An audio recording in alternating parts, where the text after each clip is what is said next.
अस्सलाम वालेकुम दोस्तों, मैं मोहम्मद वैस न्यूज़ ट्रैक चैनल पर आपका इस्तकबाल करता हूं। दोस्तों, आज हम बात करेंगे कबूतरबाजी की। कबूतरबाजी एक प्राचीन कला है और इसको लेकर के काफ़ी कुछ कहानियां मशहूर हैं। इसका इस्तेमाल काफ़ी कुछ जगहों पर होता रहा है आज से प्राचीन समय में। दोस्तों, आइए डॉक्टर नजमुल सहर साहब से जानते हैं कि कबूतरबाजी कब शुरू हुई और इसका क्या इतिहास है। Good evening, everybody. Day before yesterday, I told you, and now once again, I want to tell you about it. India is the land of festival. India is the land of languages. India is the land of custom and traditions. So we can say, sure, as a culture, my country, India, is a very colorful country in the world.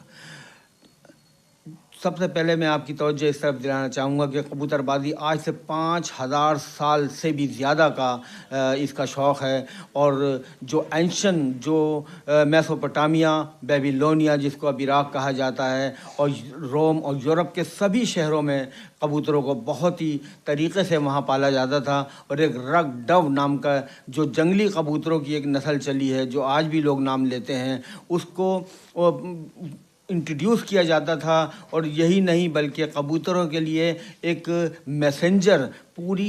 Messenger pigeon नाम की एक पूरी इनकी टुकड़ी बनाई गई थी, जो न सिर्फ पहली वर्ल्ड वॉर में इसको इस्तेमाल किया गया और बल्कि इसके बाद भी मुख्तलिफ जगहों पे कबूतरों का इस्तेमाल होता रहा।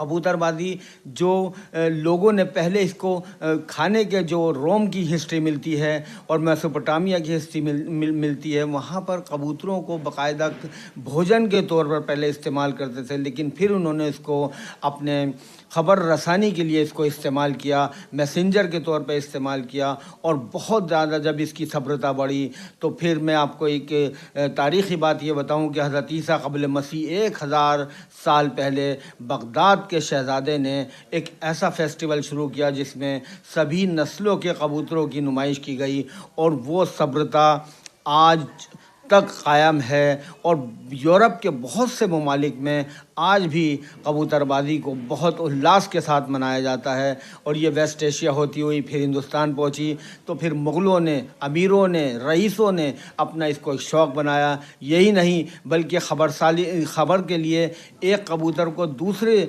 जगह भेजकर वहाँ से ख़बरें मंगवाने का काम शुरू किया। और कहीं कहीं राजा महाराजाओं ने अपने प्रेम के लिए भी इसको बड़ी हद तक इस्तेमाल किया और उसमें वो कामयाब रहे।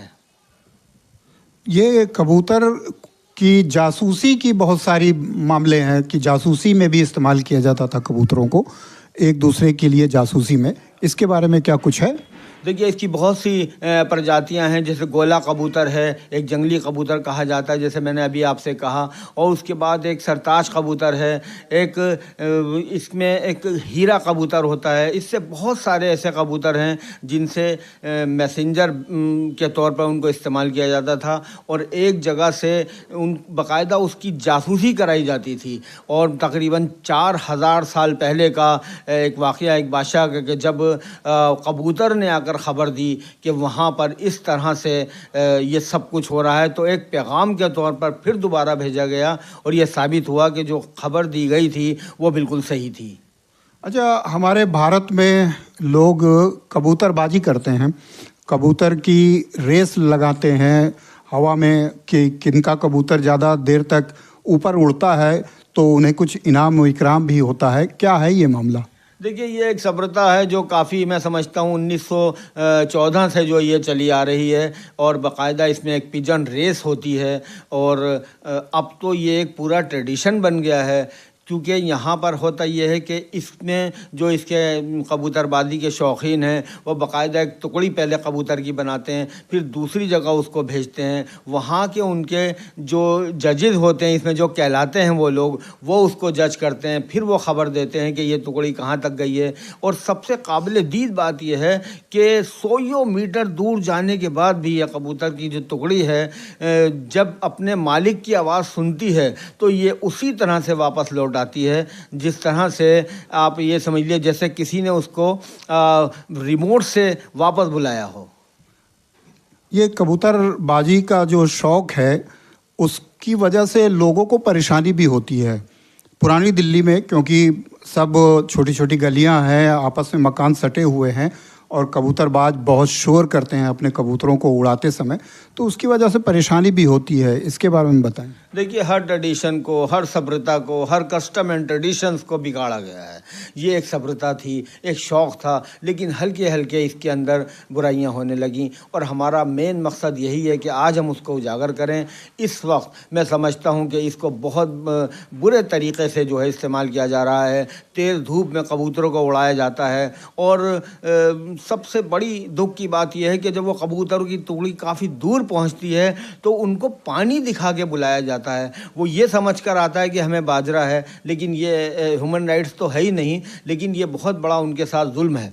दूसरी बात यह है कि ये एक नॉइज़ पोल्यूशन है, नॉइज़ डिस्टर्बेंस जिसको हम कहेंगे, इतनी ज़्यादा है कि जो पढ़ने वाले बच्चे हैं, जो बीमार लोग हैं, वो आसपास के घरों में हैं, कंजस्टेड एरिया हैं और तमाम लोग इससे परेशान होते हैं। बहुत से बीमारों की ये शिकायत आई हैं कि अक्सर सुबह के टाइम में या दोपहर के टाइम में कोई ह्यूमन राइट्स नहीं है कि भाई इसका एक पर्टिकुलर टाइम हो, आप उस टाइम पर इसको उड़ाएं, लेकिन इस शौक़ को, इस सभ्यता को, इस ट्रेडिशन को बिल्कुल जो है इन्होंने ख़त्म करके रख दिया है। तो इसको रोकने के लिए क्या कुछ किया जा सकता है? लोगों को परेशानी से बचाने के लिए क्या कुछ किया जा सकता है? देखिए, इसके लिए एक सोसाइटी बनाई जाए, एरिया वाइज सोसाइटी बनाई जाए, क्योंकि जिसका शौक़ है वो तो करेगा, लेकिन उसके लिए एक पर्टिकुलर टाइम हो, एक वक्त हो कि भाई आप इस वक्त में ये उड़ा सकते हैं। कोई ऐसा टाइम हो शाम का कि जब बच्चे वगैरह बिज़ी होते हैं अपनी पढ़ाई में या कहीं गए हुए होते हैं, या क्योंकि सुबह मॉर्निंग में लोग सो रहे होते हैं, नमाज के बाद भी लोग सो जाते हैं या अपनी प्रार्थना के बाद भी सो जाते हैं, तो उस वक्त ये सही नहीं है। तो इसके लिए या तो एक सोसाइटी फ़ौरन बनाई जाए और फिर ये मैसेज उनको पहुंचाया जाए कि भाई आप इस सभ्यता को अगर कायम रखना चाहते हैं तो इसमें आपको ह्यूमन राइट्स के साथ चलना पड़ेगा, ताकि दूसरों का ख्याल रखना पड़ेगा और इसके साथ साथ आप इन बेज़ुबान परिंदों को भी आपको सही तरीक़े से इनका आप पालन और पोषण कर सकते हैं।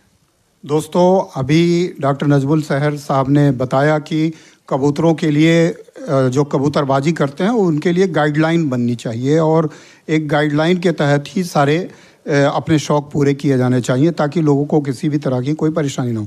दोस्तों, हमारा ये वीडियो आपको कैसा लगा हमें कमेंट करके बताइएगा। दोस्तों, हमारे चैनल को सब्सक्राइब करें, इस वीडियो को ज़्यादा से ज़्यादा शेयर करें, लाइक करें। बहुत बहुत शुक्रिया।